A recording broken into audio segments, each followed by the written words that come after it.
You gain strength if you stop caring.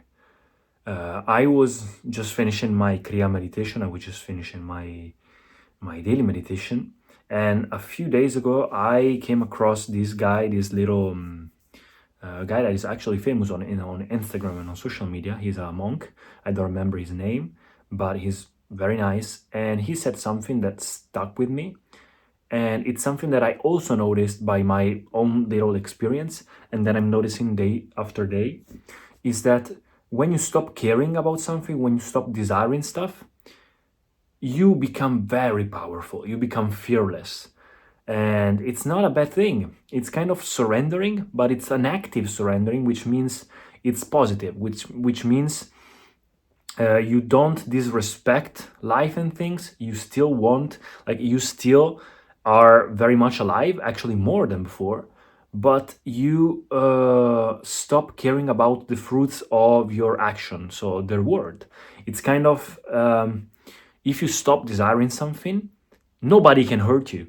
Like, people can actually hurt you, things around you can hurt you, everything can make you keep going like this instead of being still, only if you are attached to something. If you're flying and nothing gives you,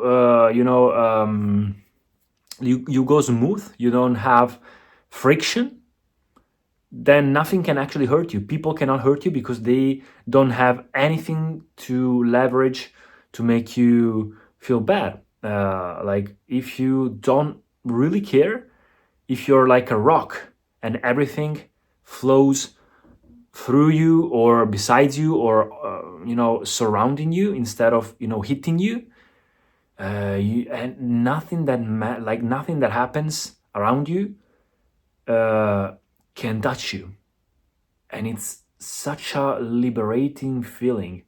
I think that's wisdom. That's where wisdom comes. There is this Buddha story that this man, this entrepreneur, went to Buddha and his gatherings with all these people because three of his sons, the three sons of him, they didn't want to follow his entrepreneurship. They didn't want to go and work with him and take the succession of his job, but they just were interested in following Buddha. And so one day he went to Buddha himself and spat on him. And Buddha just smiled, and everybody was astonished by it. It was like, what happens? What's happening? Buddha just smiled, and this guy went away. During the whole night, he was thinking, oh my God, why he didn't react? This is the first time in my life that I did something like that, and somebody didn't react. Maybe I was wrong, maybe that, maybe that. And so the next day, the following day, this guy went to Buddha and actually said, please forgive me. I didn't want to be rude like that. And Buddha said, I cannot forgive you. And everybody was like, oh, wow. Why doesn't, like, Buddha cannot forgive? What's happening?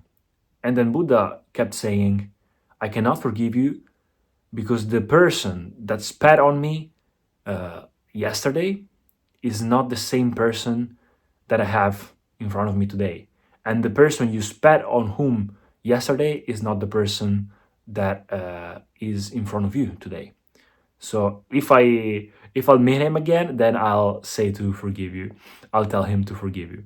So that's the main moral of the story. The thing is, if you become, by your own nature, by yourself, self-maintained, self-centered, still, which is the whole point of meditation and doing this kind of spiritual practices, to a point that no matter what happens around you, you are fine, you are aware, you are there.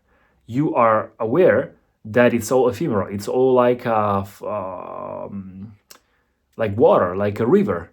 It's all gone to tomorrow. Everything that is today will be gone, and yesterday it was just like a dream, basically. So once you reach that point and you see the ephemeral and the light of life, you understand that life was very simple after all. You were just making it very complicated and hard in your mind. And so you are just there, present, and no matter what happens around you, will not hit you or move you. You're just there. That doesn't mean you cannot enjoy things or experience things. Actually, you experience them more profoundly, because once you relax, once you learn to let go, you enjoy things way more than before, and you also give yourself totally to those things. You can involve with them totally. So that's a huge relief. So the point of these practices, and what we are aiming for here, is to stop caring. That's the consequence, but the final result is actually you become uh, almost untouchable. You get there, and everything that touches you doesn't really touch you. You are there, but it touches you superficially. It doesn't touch you to the core, because you are not that superficial part. You're not the mind. You're not the body. You get identified with your real self, which is way beyond that. So you don't get hurt by that.